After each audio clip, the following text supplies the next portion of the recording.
వీడియోనా ఎవరు వస్తారు ఎవరు సూపర్ కనిపిస్తుంది వీడియో ఒకటి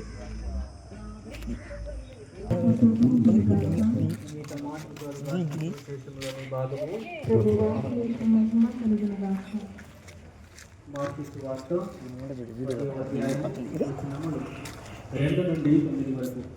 మార్కు సువార్త 10వ అధ్యాయం వచనములు 2 నుండి 9 వరకు. భార్యను శపించుట భర్తకు తగిన ఆచరించను. అందుకు యేసు, మీ హృదయ కాఠిన్యము బట్టి మోషే మీకు ఆదేశించెను, కానీ సృష్టి ఆరంభమున దేవుడు వారిని స్త్రీ పురుషులుగా సృజించి ఉన్నాడు. ఈ కారణం వలననే పురుషుడు తల్లిదండ్రులను వీడి తన భార్యను హత్తుకొని ఉండును, వారిరువురు ఏక శరీరులై ఉన్నారు. దేవుడు జత